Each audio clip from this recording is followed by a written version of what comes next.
What's up, guys? Welcome back. This is the second Astray video. Last video we went over the red frame with the junk arms dealer, the blue frame with the tactical arms, and after researching that video I realized I just barely scratched the surface of the whole Astray saga. So this time I'm going to talk about two more regular Astrays and then kind of the final boss of all of them at the end. So stay tuned for that and subscribe and like the video if you enjoy the video, but you don't have to like it yet.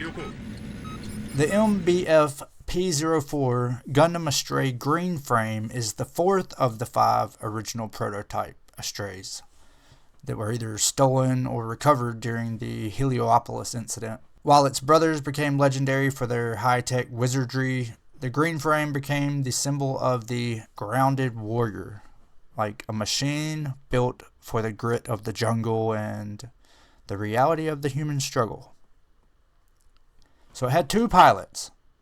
First was the master, Barry Ho, known as the God of Fist. Barry was a legendary natural pilot and martial arts master.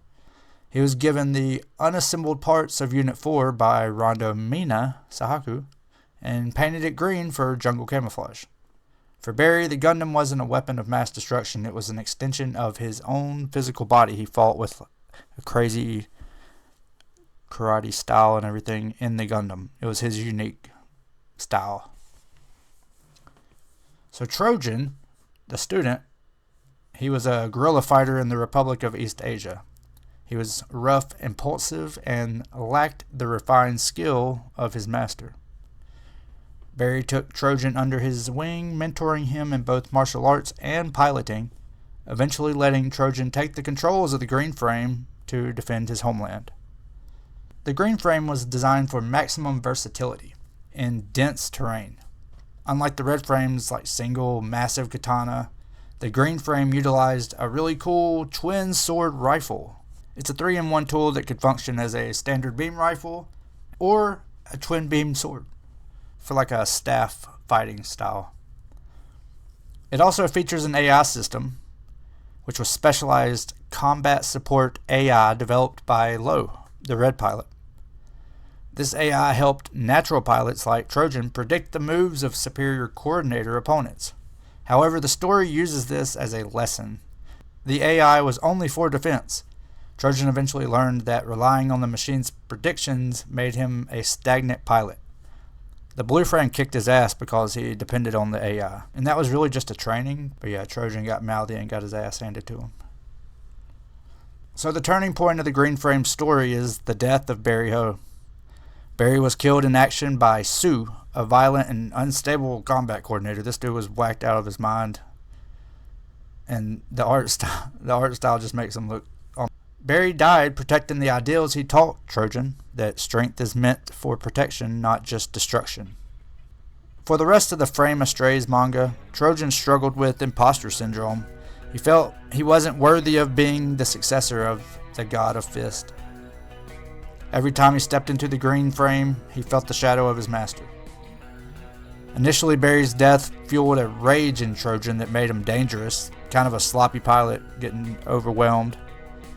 However, through his encounters with Guy, the blue frame pilot, Trojan realized that acting out of grief only led to death. By the end of the story, Trojan stopped trying to be Barry and started being the pilot Barry knew he could be. He shifted the green frame's role from a guerrilla weapon to guardian of the Republic. He integrated Barry's martial arts philosophy into his own unique, less refined style, finally honoring his master by surviving the war and protecting the people Barry died for. The green frame story is ultimately a tragedy that turns into a coming-of-age type of story. It's about a student who had to lose his father figure to find his own strength as a pilot.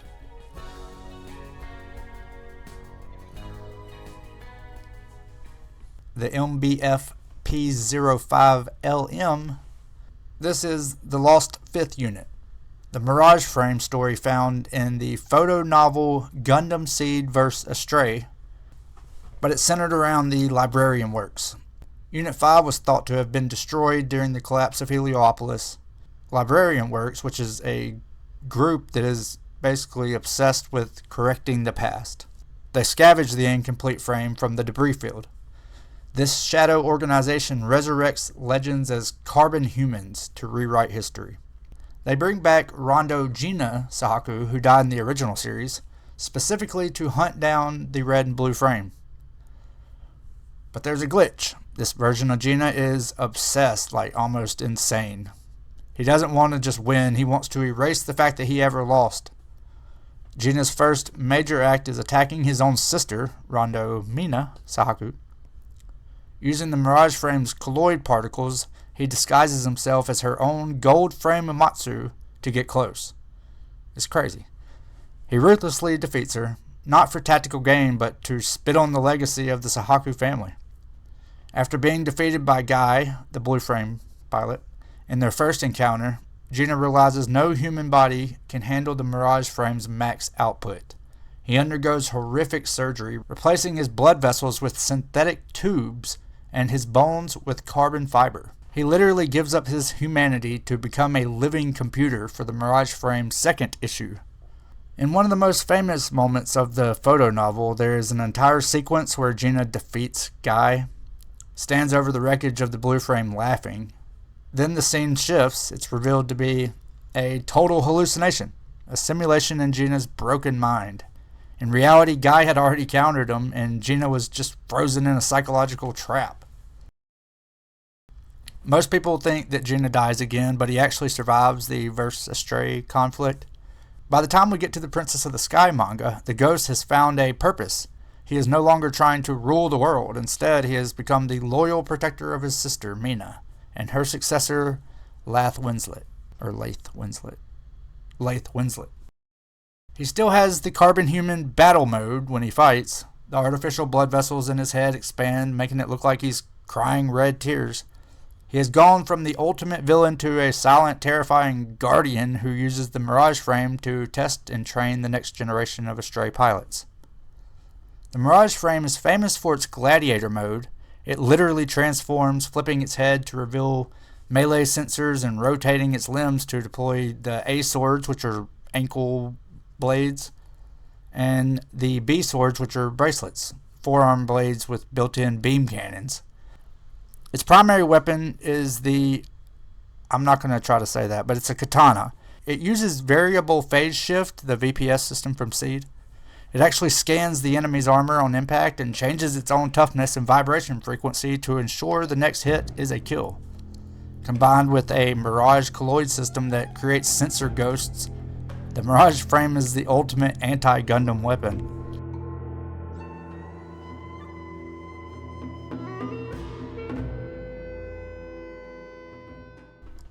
This last one's not part of the original 5 found Astrays. This one's actually completely different. While the Mirage Frame was a ghost of the past, the Lord Astray Omega was built to be the monarch of the future. In the Gundam Seed Astray, Princess of the Sky manga, we see Mina finally reconciling those two paths. She eventually brings the survivors of these stories together, transitioning from a woman who hides Gundams in the shadows to a leader who uses them to guide the next generation. The Lord Astray Omega and its pilot, Fairness Zweigel, serves as the ultimate bridge between the old era of Stray prototypes and a new era of global leadership.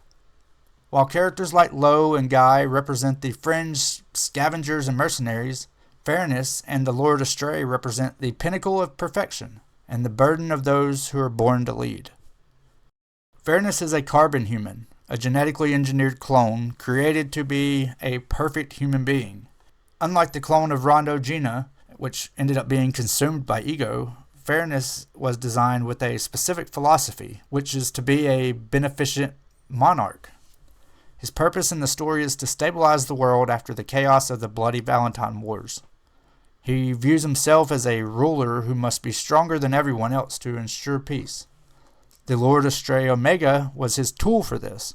He didn't find it, he built it using his vast wealth and genius, taking the original Astray design and refining it up until it was no longer a stray dog, but a lord. Fairness and the Lord Astray don't fight out of malice. They fight to prove the superiority of the peaceful order. Much of the story revolves around the succession of Rondo Mina.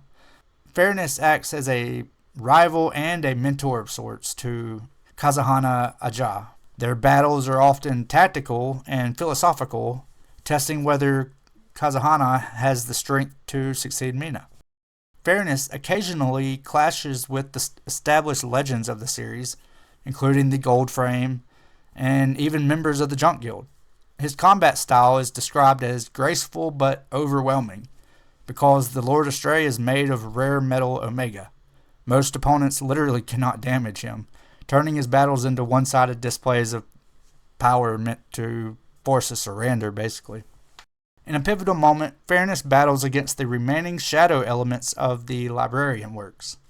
However, his most significant combat move isn't a strike, it's a sacrifice.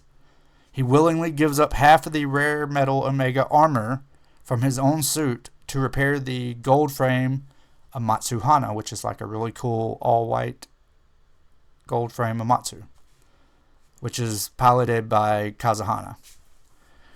This battle was less about defeating an enemy and more about proving he was willing to weaken himself to empower the next generation. The Lord Astray's role is sort of a representation of the endpoint of the Astray technology. It removed the scrappiness of the original frames and replaced it with high society elegance and invincibility.